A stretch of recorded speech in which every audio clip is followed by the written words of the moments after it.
Good afternoon, everybody, and welcome to another edition of Real Talks. I'm your host, David Steele.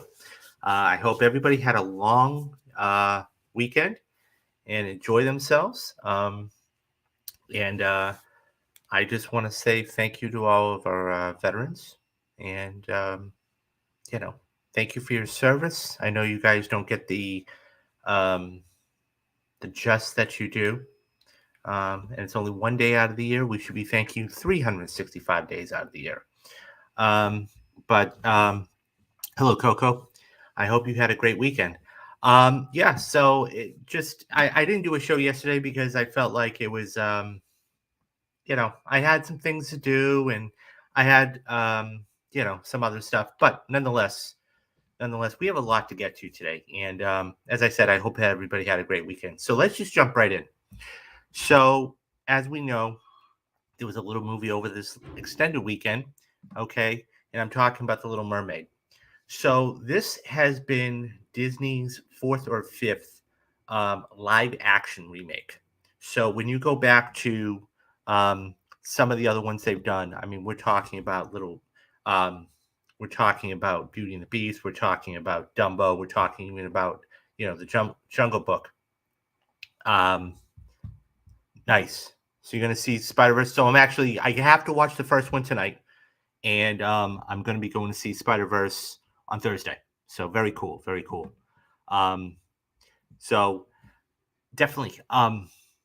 This has been a big event, and so this actually scored really, really big um, for everywhere. Okay, internationally though, it didn't really do so well, and I'm going to talk about those numbers in a minute. Coco says a fight broke up and was watching Little Mermaid. What? Get out of here. No kidding. That's weird.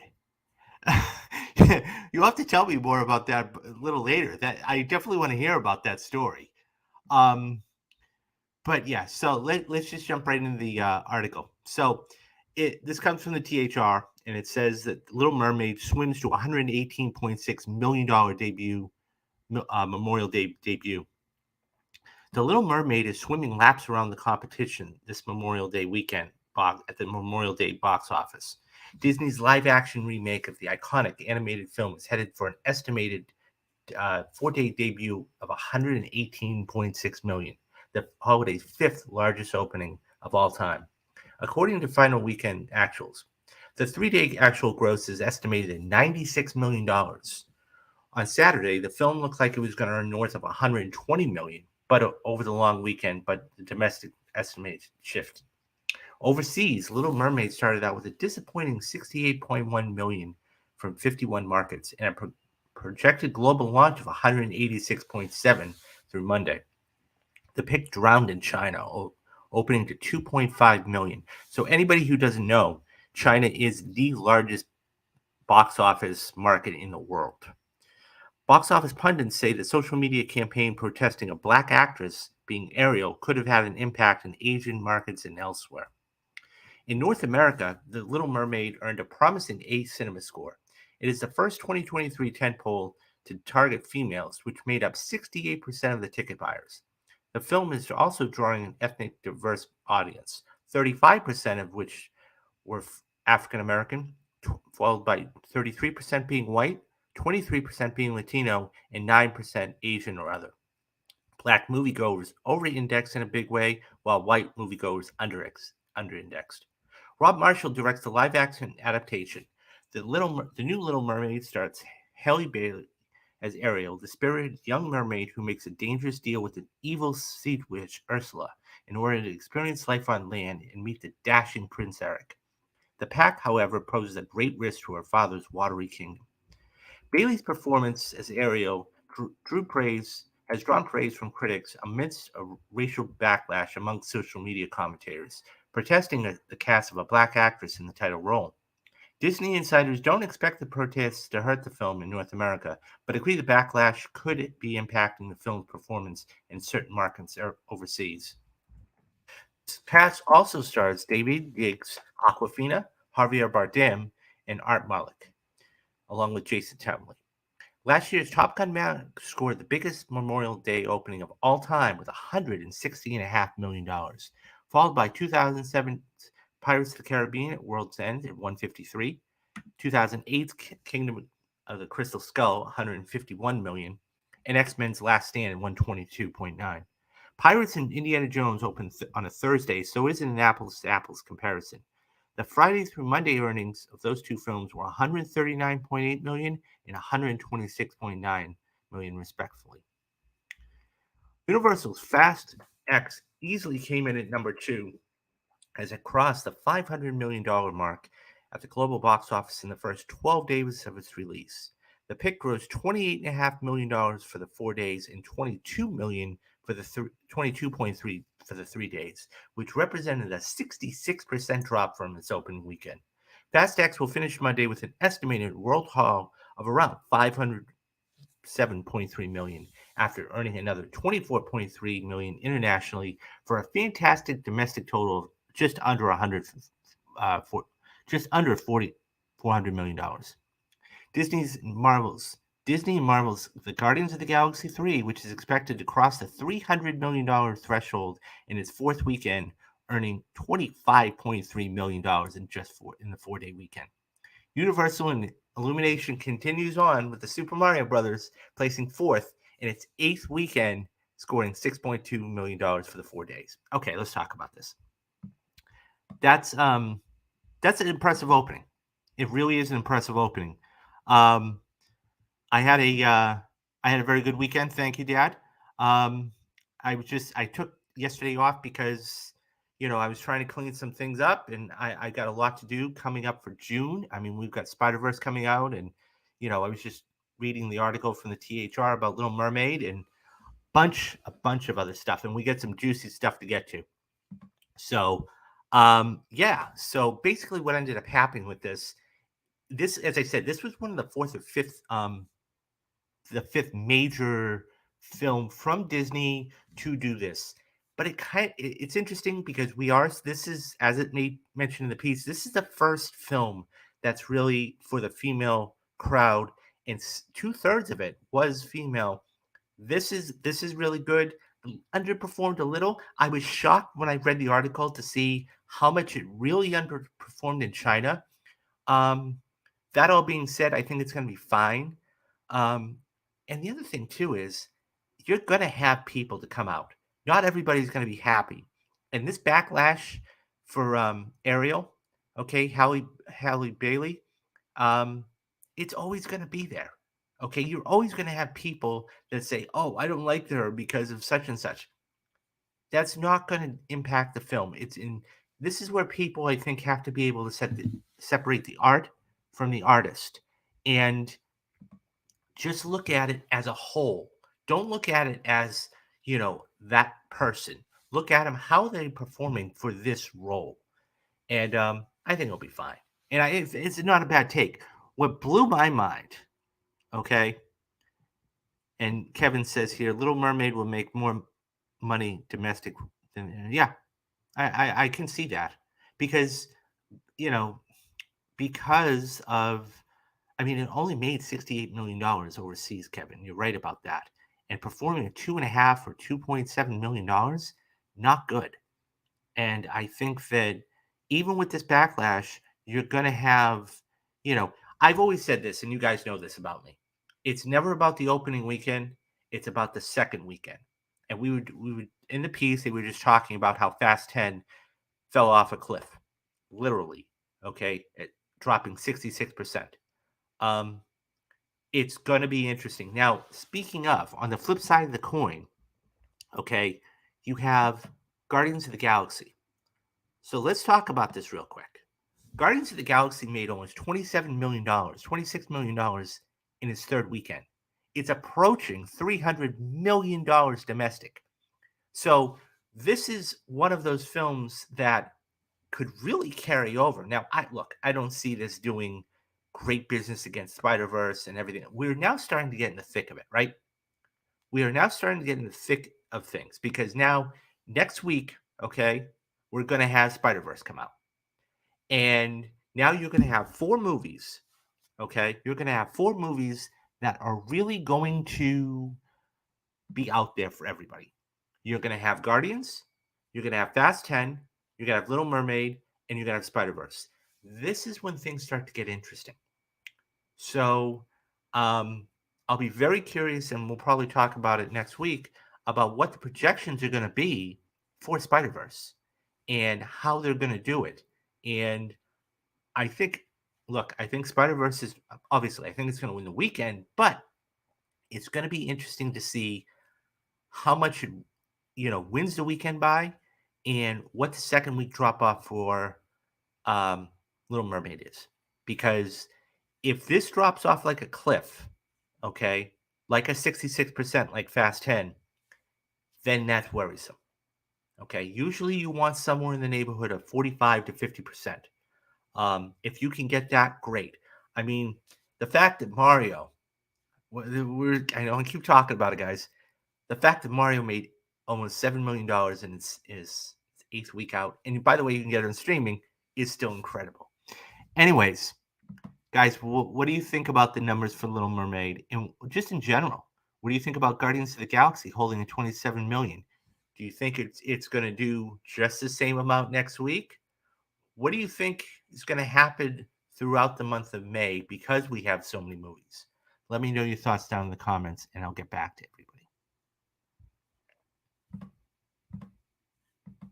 Okay, so we go from a picture that is going to be coming out in Spider-Verse, and we're just talking about the Little Mermaid.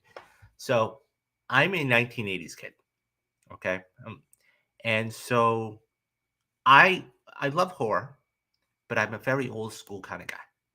Okay, my Mount Everest, if you will, okay, is Jason. By the way, all originals, no remakes.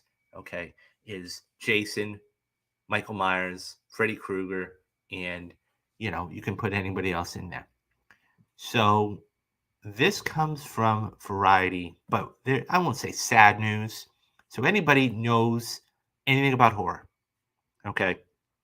The one person you equate everybody to, Robert Englund. He has always been Freddy Krueger. I mean, and the thing is that Freddy is Wes Craven was not only a genius, okay, but he was able.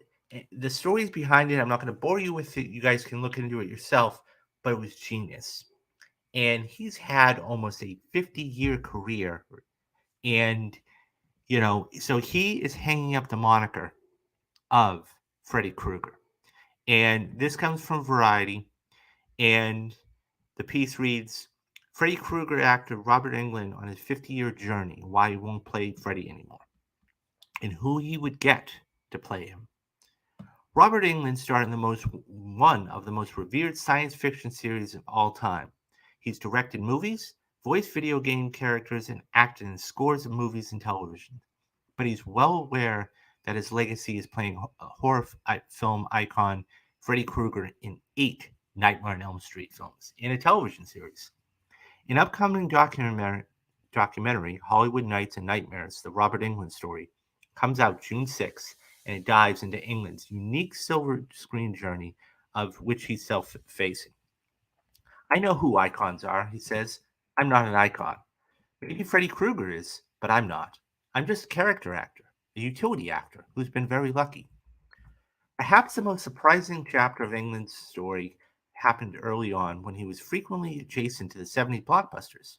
From reading to Han Solo and Star Wars and urging his roommate Mark Hamill to audition for Luke Skywalker, to gathering dead leaves to turn Pasadena's California into a Midwest street for Halloween.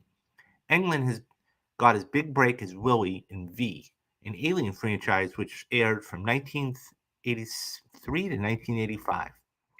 Despite a break filming V, Englund auditioned for Wes Craven's horror film A Nightmare on Elm Street as a burned child who haunts Springfield, Ohio.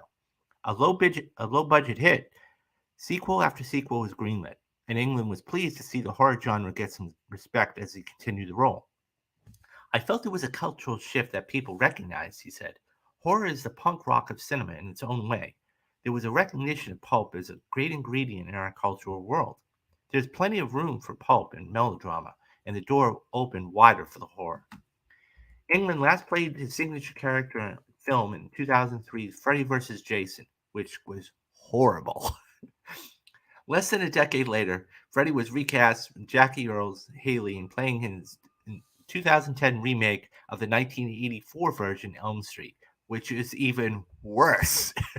I saw that in theaters and I said, "Oh, this is going to be, and I've never saw it again."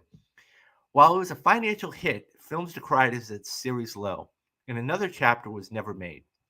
Despite the horror community loyalty to England, he's fond of Haley's Freddy and thinks that one key change from the original which could make it go off the track. Jackie's just so good, a wonderful actor.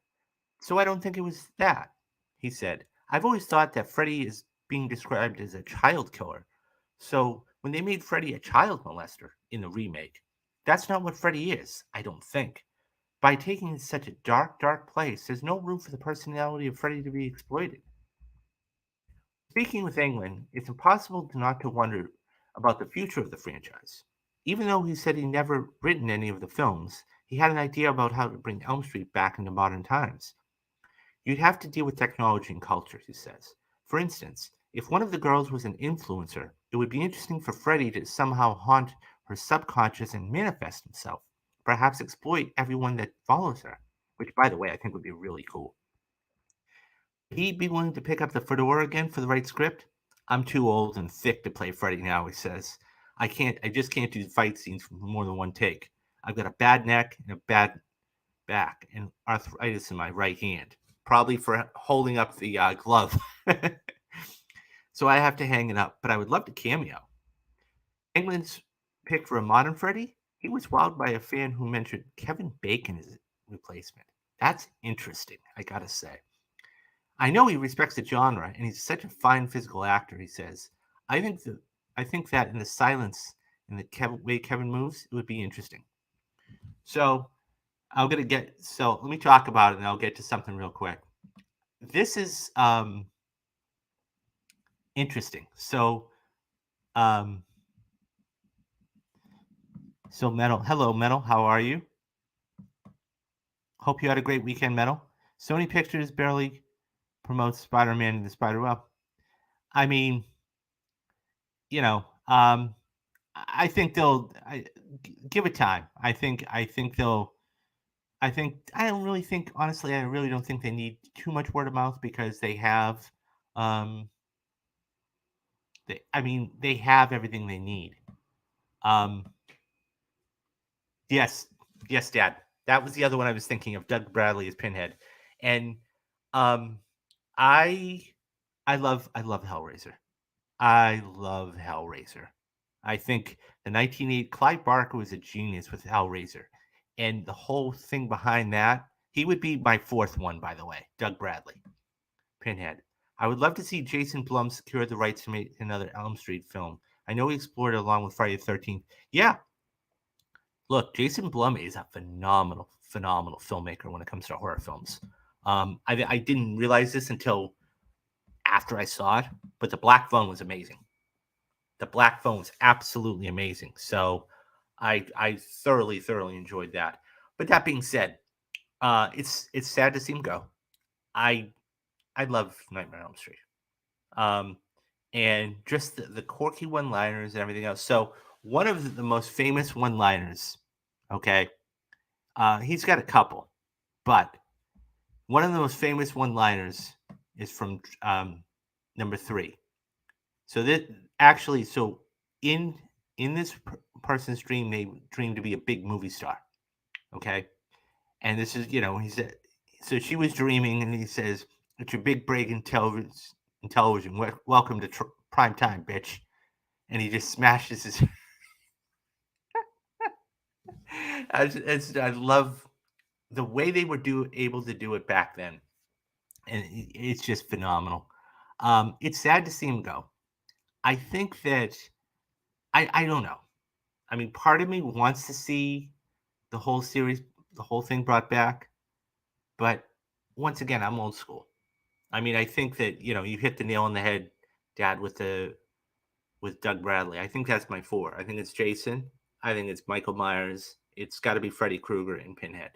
Um, and it's going to be interesting to see um, how they do all of that stuff. So I'm really interested. I Part of me wants them to bring it back, but part of me also knows that um, I wouldn't be as good. Part two, you've got the body, I've got the brain. I've got the brain as he peels off his scalp to show the brain. Yeah, I mean, the writing was just phenomenal, phenomenal for that series. And the series, I gotta say, the series wasn't that good. Anybody, so anybody who knows of the series, okay, it just was not that good. And Freddy versus Jason, I know that it's one of those things that they wanted to do, but we'll see. We'll see what happens. Anyways, guys, what do you think about Robert Englund hanging up as Freddy Krueger? Are you sad to see him go? Which horror icons do you think of most, and which ones do you enjoy? Leave me your thoughts down in the comments, and I'll get back to everybody. Okay, so we go from that story to another big story that just dropped today about Lionsgate. And Lionsgate they put out some very good um, movies over the past, I would say, last couple of years. And so the movie, one of the big franchises for them, they've got a new one coming out, another Hunger Games coming out in November. But the one that everybody wants to see is John Wick 5. And Dad says here, did you ever read the sequel No. No, I didn't. I didn't even know there was a comic book. It had to be better than the original, the film. It had to be. That's fascinating that they even made a comic book. So one of the most interesting franchises out there, and look, he's still kicking ass at 53, 54 years old, is John Wick. And Keanu Reeves he is one of the most underrated actors, I would say, of this last generation. I mean, because when you think about it, he's had two franchises in the last 20 years. I mean, he had The Matrix, right? All the way back in 1999, and doing Matrix Revolution and The Matrix Reloaded and all of those. And now he's had John Wick. And John Wick has made a lot of money at the theaters. So basically, the news is this: Lionsgate has confirmed they are working on a John Wick 5. Okay. So it's in early development right now. And this comes from THR and says Lionsgate Motion Picture Group Chair Joe Drake teased development of a fifth movie in the John Wick franchise Thursday during a Q4 earnings call that has fans abuzz. What is official, as you know, Ballerina is the first spin-off to come out next year. We're in development on 3 others, including five. So he's talking about John Wick 5, including 5, and including the television series The Continental, which will be airing soon. We're building out the world, and when that 5 movie comes, it will be organic. It will be original, grown out of where we're starting to tell stories. But you can rely on a regular cadence of John Wick.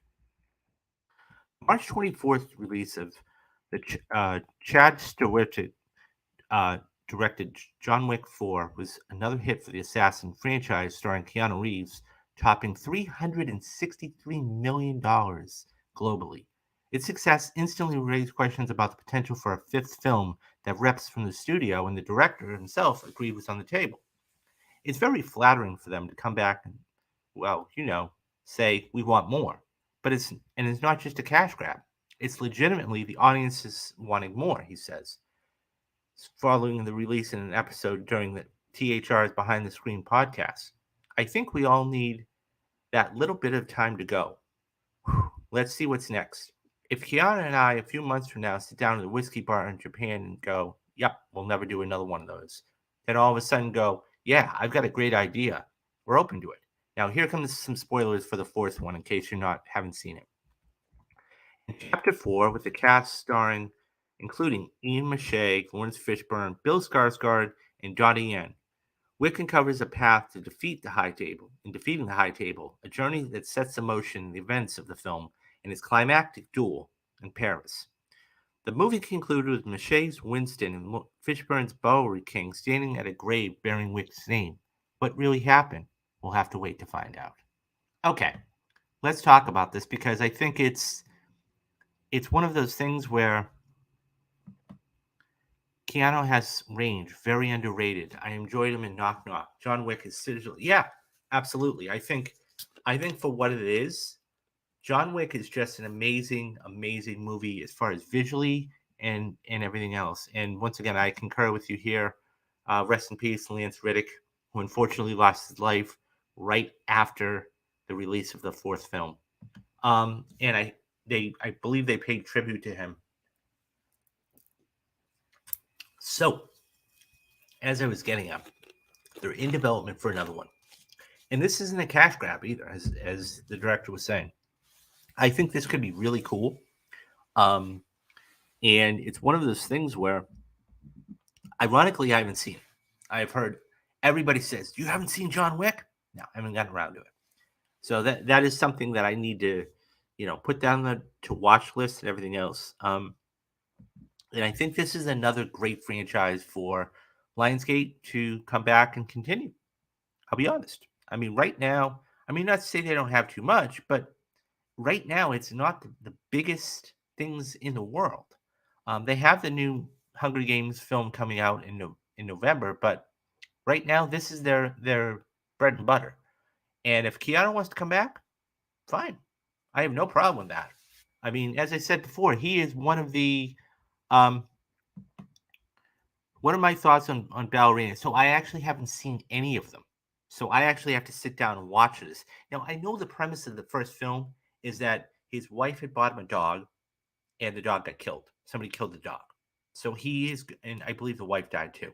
And he's gone and he basically has killed every single person in some of the most vicious ways that you can imagine. So I'll be honest with you, Dad, I really can't comment on that because I don't know. I think spin-offs, though, on the fact of a spin-off, I think it'd be good. It's interesting because I just did a piece last week about spin-offs of the Fast and Furious. So they have to want to get made. They have to be relevant. And I think this one would definitely be relevant. And Anna de Armas is a phenomenal actress. Her range spans, you go look at everything from Knives Out to No Time to Die, right? So she's a phenomenal actress. Hell, she got an Academy Award nomination for Blonde. That just tells you what kind of range she has, right? So, but yeah, I think this would be a phenomenal, phenomenal get. And I do think that the last thing I'll say is this. If he wants to keep doing these, let him. Because right now, there is not any other franchise for either Lionsgate. We got Mission Impossible that's closing in a couple of years. So I think that's something to be noted too. So all that being said, I think it will be a phenomenal thing to see. And with these spin-offs coming out, you know, um, it will definitely be good. So, anyways, what do you guys think about a John Wick 5? Would you be up to seeing another John Wick? Do you think he actually died at the end of John Wick 4? Or do you think they kind of faked his death like Nick Fury in Civil War? Let me know your thoughts down in the comments, and I'll get back to everybody. Okay. So we come to the final story of the day. Kind of a short show, but this last story, Basic premise, Yep. Exactly. Exactly. Man's best friend. Exactly, Dad. Okay. This is the meat and potatoes of the day. Um, I got a lot to say about this. I want to, and it just blows my mind how things sometimes get said and then construed, or lack thereof. So, as everybody knows, we're only 2.5 weeks away from one of the biggest, arguably the most anticipated film of the year. That's The Flash. So, this film has garnered so much talk over the past couple of years in so many different ways. From the lack of Warner Brothers coming out when, you know, Miller was doing his thing to everything. So, the reason I bring this up, okay, is because Andy Muschietti, the director, okay, came out and said something very, very interesting. And this comes to us from Variety. And he says the Flash director won't recast Ezra Miller in a potential sequel. No one, quote, can play the character as well as they did. Ezra Miller will continue being the Flash as long as Andy Muschietti is involved in the Warner Brothers superhero franchise. During an interview on the Discourse podcast, Muschietti said he had no plans to recast Miller despite the actor's history of legal troubles and alleged abuse. If a sequel happens, yes, Muschietti said about having Miller back as the Flash. I don't think there's anyone that could play that character as well as he did. The other depictions of the character are great, but this particular vision of the character, they just excelled in doing it. As you said, the two berries, it's like a character that was made for them. Flash producer Barbara Muschietti, his wife, in principal photography, Ezra was brilliant. In the most committed and most professional actor, Ezra gave everything for this role. Physically, creatively, emotionally, they were absolutely supreme.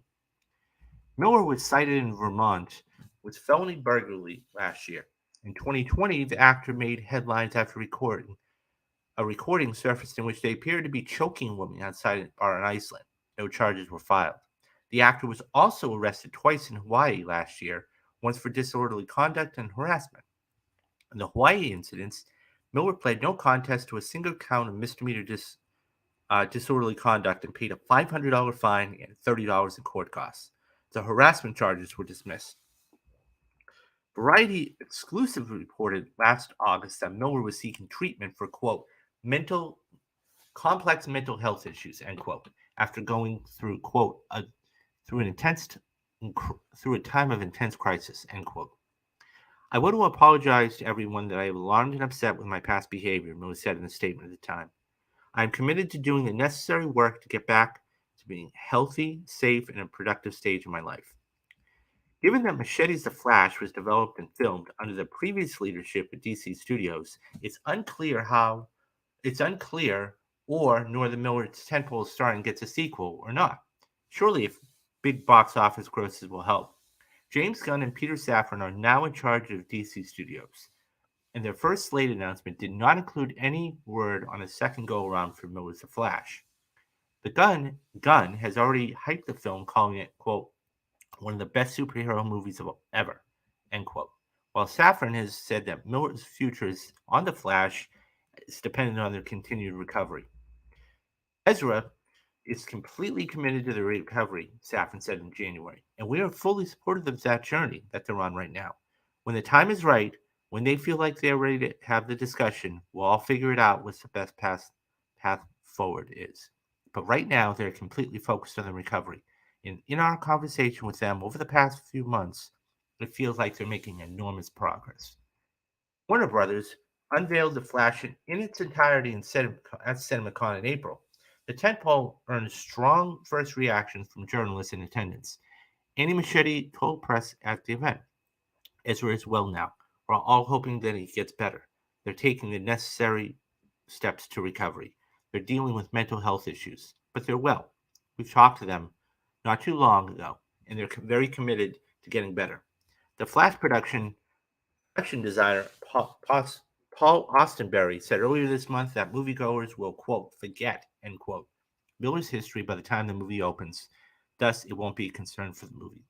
Okay, let's talk about this. So there is a ton of things wrong with this. Phase future wise. Okay. Yeah. Okay. So there is a ton of stuff wrong with this.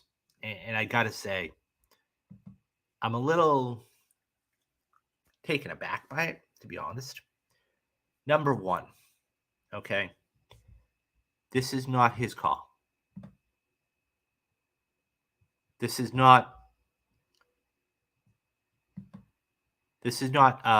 Andy Machetti's call. Okay. We're just gonna leave that one up there. This is not Andy Machetti's call. Okay. Nor is it his wife's call. And that's something to be said too. Okay. That being said, I think that him coming out to say that they will not get recast is not the right thing. Okay. It just isn't. Because he has no control over this. Okay. He has no control over this whatsoever. And I think that because look, at the end of the day, it's up to James Gunn. Okay. It's up to James Gunn what he wants to do and how he wants to do it. And for him to come out and basically say, no, we're not going to recast him, it's not his call. It isn't. I'm just going to call a spade a spade. That's first. Number two, okay, you're setting a very, very bad precedent for any actor with any studio to basically say, you know what, I'm going to go do a couple of illegal activities, and by the way, you guys can still keep me. That's number two. So what I would equate it to, okay, it would be like, okay, if whatever happens with Jonathan Majors. By the way, Jonathan Majors' court case is right around the corner. It's only like a week and a half away. I think it's June 9th. Nonetheless, so here's the thing. It would be like Kevin Feige basically coming out and saying, you know what? Regardless of what happens with Jonathan Majors, we're still going to keep him as Kang. And can you imagine the backlash and the outrage and the everybody coming out and saying, what are you doing? I mean, you want a way to sink Marvel? That would be the way to do it. Especially after even if he pleads out, okay? Because don't forget, he pled out. Okay, he paid a $500 fine, $30 for the court costs, and moved on. Okay? I just can't see, you know, and it comes down to James Gunn's decision. This isn't Machetti's decision. There's something else to keep in mind here. Okay? Anybody who I did a story a couple of months ago. So Andy Muschietti, okay, is developing a prequel to the smash film It. Okay, it's called Welcome to Derrytown. Now, you've got to wonder if him coming out and making these comments, okay, about this and saying we won't recast this and everything else, you got to wonder if this wouldn't jeopardize not only the series itself, but him casting. I mean, let's say, and this is years down the road, but let's say one of the cast members gets in trouble. Okay? What happens? Would they recast him? Recast the person? Well, we know for a fact that he doesn't want to recast Ezra. So why would he recast the other person? So I think that you know, it's one of those things that, look, they need to get the help. They are getting the help. That's good. But they also need to do the right thing. And the right thing, and there's one other key comment here I'm not even touching on, and that's the Snyderverse. He is the last person, and they are the last person from the Snyderverse. Okay. Now there hasn't been any rumblings that Gal Gadot is gone and Jason Momoa is gone, but okay, Patty Jenkins is no longer attached to that third Wonder Woman. Okay, they were, like peanut butter and jelly. Okay, um, Jason Momoa, I doubt he's going to. Probably do this Aquaman at the end of the year, and that's it. Okay, but he's done. Cavill, okay, we all know what happened with that situation. Okay, you know, Dwayne Johnson tried to strong arm him in. Okay, and he got fired. And the other thing is this: people who say, "Well, why didn't you're firing? You fired Henry Cavill, but you won't fire Ezra Miller? Why?"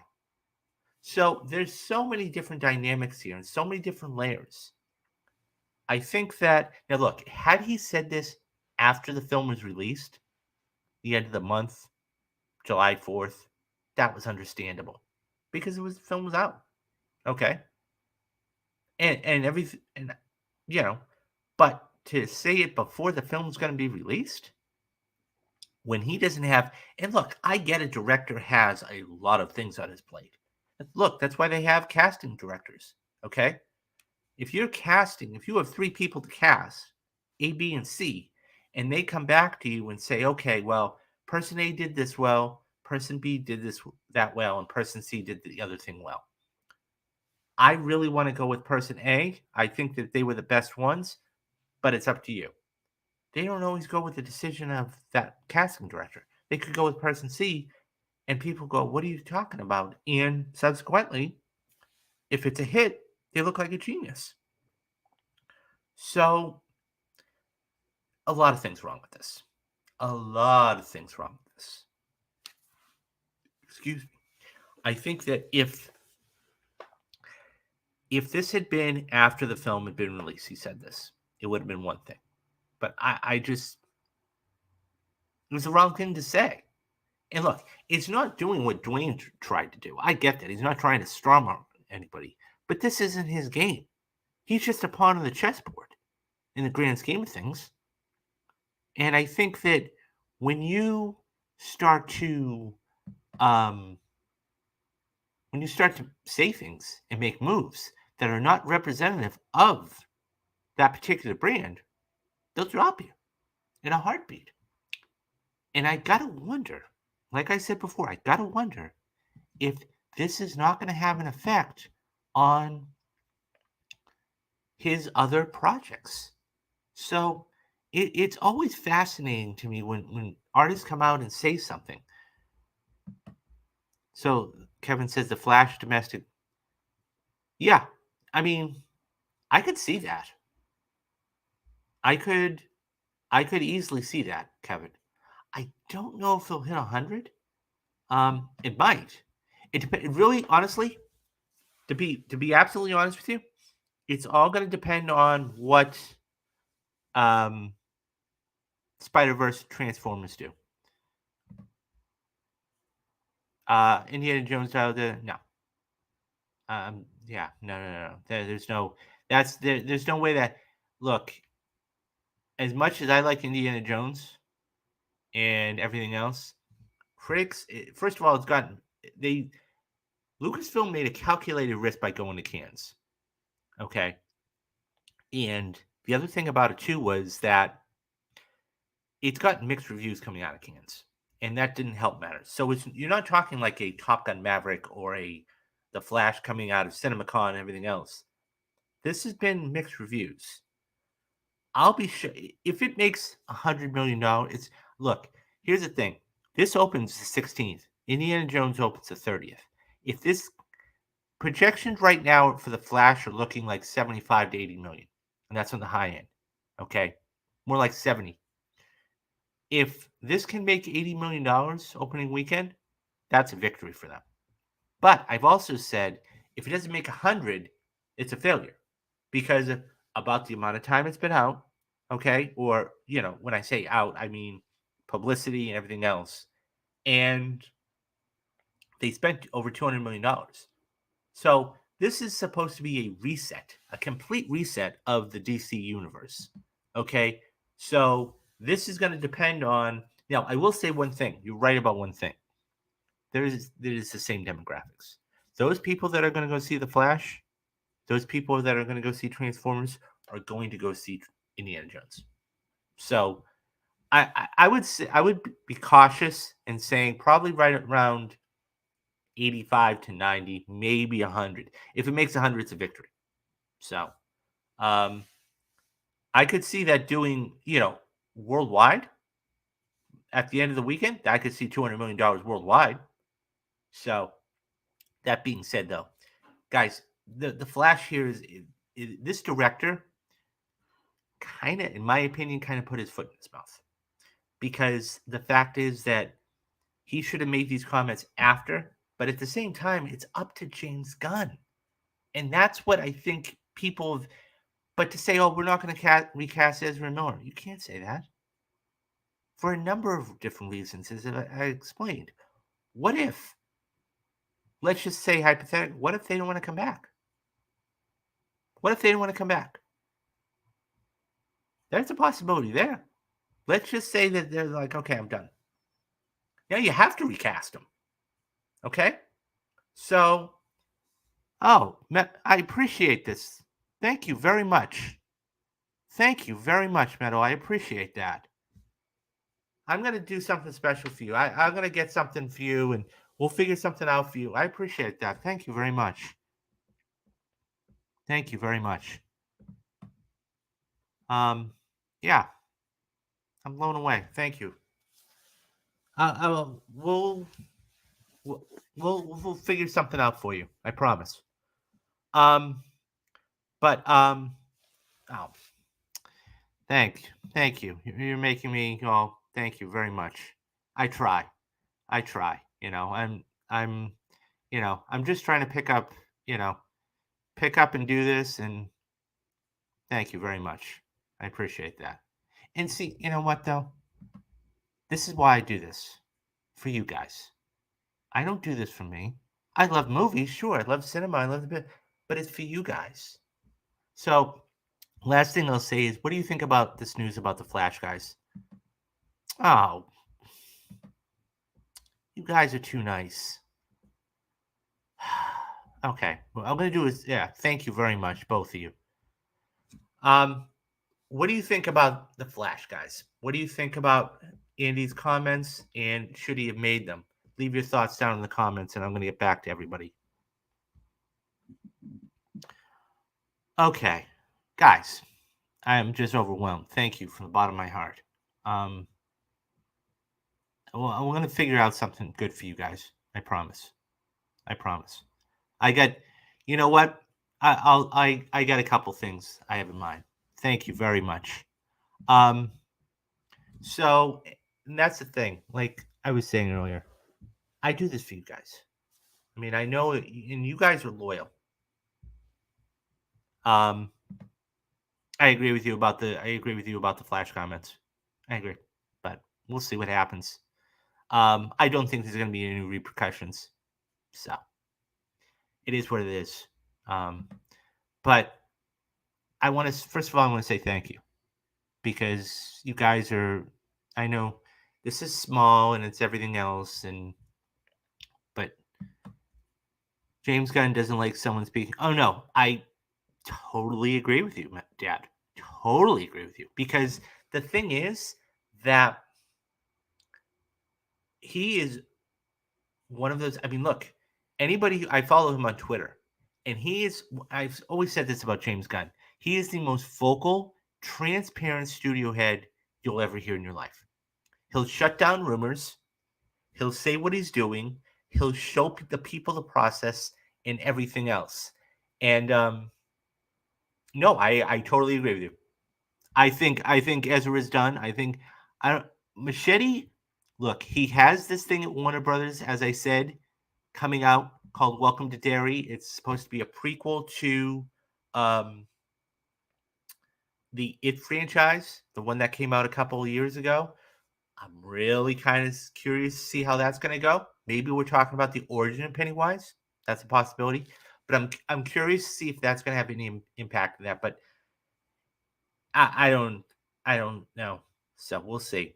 Anyways, um, I don't know what to say. Thank you for the bottom of my heart. As I said, I do this for you guys, and this is I done. So he says done regarding the DCU. Yeah, yeah. I mean, I think if anything, he should have waited until the film came out. I mean, and here's the thing: when you're talking about comments like that, you're telling me you couldn't wait another 2 weeks or 3 weeks. Now, I would have been curious to listen to the podcast and see what the question was, or if nothing else, you tiptoe around it. You say, you know what?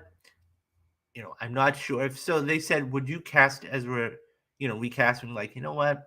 I'm not too sure about that. That's not my call. We have to really figure things out. There's a lot of, we'll probably wait until the film comes out, blah, blah, blah, blah. You give a soft answer, but an open ended answer. So it gives you the opportunity, whatever you say, you're not doing that. Do you think Ezra is better than Grant? So I'm not too familiar with the Flash mythology type of thing, but I'll say this. As a person, Ezra has a lot to work on. Ezra has a lot to work on. If we're talking about the character himself, then look, I just did a whole Return of the Jedi thing, a couple weeks ago, and one of the main topics in there was redemption. And how far can somebody go and still be redeemed? That all being said, I think that yeah, everybody has Grant hands down as the best. Yeah, yeah. I'm so excited for this movie. I mean, I am Mission Impossible, but this one really, really excited for. But yeah, like I was saying, you guys, you are the loyal supporters. I mean, hopefully that I'm growing this thing and everything else, but the fact that you actually believed in me that much um, to do that really warms my heart. And I thank you for all the kind words that you've been saying because, this is, you know, I do this because of you guys. And it's not the it's the hard work behind the scenes, but when I get in front of the camera, this is the joy I get, right? This is the joy I get. So Kevin says Spider-Man in the Spider-Verse. Yeah, that sounds about right, Kevin. I have to look in to see how much. So the first Spider-Verse movie, okay, the first Spider-Verse movie made 93. I want to say it was close to $93 million. So that being said, okay, um, I could see it making right around that much, maybe. Um, so so let me look into real quick. Let me go to Inside the Spider Verse real quick. I want to say that made um cross. Okay, so inside. Here we go. I want to say that made around 85 million. Wow, that made $35 million opening weekend. It's definitely going to crush that. So to your point, I could see that making twice as much. And the budget on that movie was 90 million. Okay, which is fascinating. So I could definitely see that doing that. So the budget on this film Okay, we don't know about the budget, but yeah, my guess is it's around the same. It's got to be around the same, but definitely, definitely, definitely. Um, yeah, he says Boogeyman 10 to 15. It seems a little low. I mean, there's a lot of factors. There's a lot of factors. I think it'll be more due to the fact that Fortnite has heavily used Miles Morales and Spider-Man 2029 in the game. Definitely. Oh, definitely. Definitely. And there are so many good things going for Spider-Verse. So many good things. First and foremost, okay, it is animated. Okay. Second of all, it is, to your point, more generated to the um, younger crowd. Okay. Number three, it's an Academy Award winner and it won Best Animation. So it has a chance to win Best Animation again. Um, I think it's going to do really, really well. Really well. So, um, but yeah, I just wanted to get you guys. I gotta say, I deeply, deeply appreciate you because you know, I'm starting this out from nothing and I'm trying to grow this, and you guys have been a a rock. You've been here every single day. I mean, and you too, Dad. I mean, you guys are just I I'm overwhelmed, and it's just one of those things that I I deeply appreciate it. I deeply appreciate it, and I'm trying to spread the word on this and everything else, and you know, well, I'm gonna figure out something cool for you guys. I will. So, but yeah, I mean, so that's gonna do it for today's show. I mean, I didn't really come on yesterday because a couple of things. Number one, I'm really starting to get things going. I've got a lot to do. Um, I appreciate that, Metal.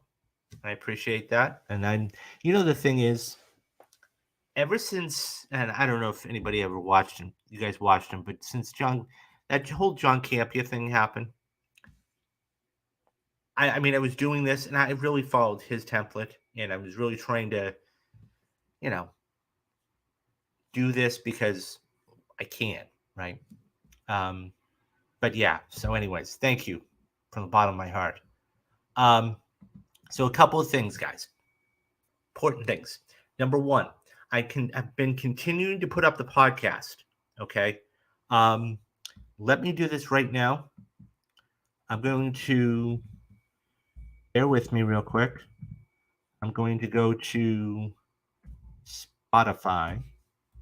And I know you guys are in here all the time, but I am always putting up, okay, brand new um, podcasts. So what I've done over the past, I guess, this here, okay, that is the link to the podcast. Okay, so if if you missed a show or whatever, I put them on all the way going back to March. So if you want to go listen to a couple of shows, they're there for you. You can also find them on iHeartRadio and Apple Podcasts. So I finally got to the month of May. Woohoo! So I was editing them myself, and I said I'm never going to catch up. So I actually sent them out to be edited. Um, and there's about 10 or 12 of them. In there, you're going to have the whole month of March. I'm going to be getting them back next week. In there, you're going to have the Fast X spoiler cast, the Guardian spoiler cast, and all of the shows from May. Pretty much all of the shows. So over the course of next week, I'm going to be putting them all up. I'm going to wait to put up this week's shows to get those back up and put all of May up. So I tuned into you on the radio. Thank you very much, Dad. Thank you. So that's good. So yeah, if you guys can, that's the other thing too. If you guys miss a show, Okay. My goal is by June, the beginning of June, July, I'm going to be putting all this stuff up in audio form. So if you're not able to be here for a show, okay, you can go to one of the, whether it's Spotify or iHeart, whatever is good for you, and then you'll be able to listen to the show. So that's the first thing. Number two, Mission Impossible rewatch series. I'm going to sit down. I've got a lot to do on the next in the next coming days. So I'm going to be recording. I think I'm going to sit down and watch it tonight. The Dark Knight. That is going to be June's perfect movie. Okay. Um, and so that one's there. I got to sit down and watch it, Cross the Spider Verse, for Thursday. This upcoming Saturday, guys. Okay, this upcoming Saturday, we are going to be doing the spoiler cast. So stay tuned for that. Okay. Um, so that's going to be June. That's going to be let's see, June 3rd. June 3rd. I'll figure out a time. What I'm going to do is I'm going to go see it on Thursday. Okay. And then we'll come back here on Saturday. Okay. And we'll talk all about Cross the Spider Verse. Other thing, and you guys, thank you so much again. Tell everybody about this. There are a number of different ways to support me. Okay. You guys are just, I can't even, I'm over the moon. I have this here. Okay. Also, you can go to my store. We got Father's Day coming up. Shirts, mugs, everything else. And yeah, there's so I've got a lot going on, and I'm trying to get this all ready for you guys to do that. So yeah, so stay tuned for the Dark Knight. That will be up sometime the first week of June. And yeah, guys, stay tuned because there's a ton of just wait. June is going to be so much fun for everybody. So okay, guys. Thank you once again. I do appreciate it. So that is going to do it for today. And I do the three things that you got to do: be safe, be careful, and have a great rest of the day, guys. I'm David Steele. I know your plate is full. Oh, yeah, absolutely, Dad. Absolutely. Absolutely. Yeah, there is so much going on. No, absolutely, Dad. Definitely. And I do it on big things. Not to say I don't do it. So I might, I've been so busy, but definitely. Um, I will I'll do a couple spaces. Um, as a matter of fact, so one of the other people I follow, Kid Stone, she usually does it, but no, I'll definitely I'll definitely do one, maybe even tonight. We'll because you know, as a matter of fact, that's a great idea. Thank you very much. I'm gonna do a preview of June and all the films for June, so you can definitely hop in on that. So when you see that there, in your right middle, there is so much happening. So once again, guys, do the three things you need to do: be safe, be careful, and have a great rest of the day. I'm David Steele, and you have been watching Real Talks. Bye bye, guys.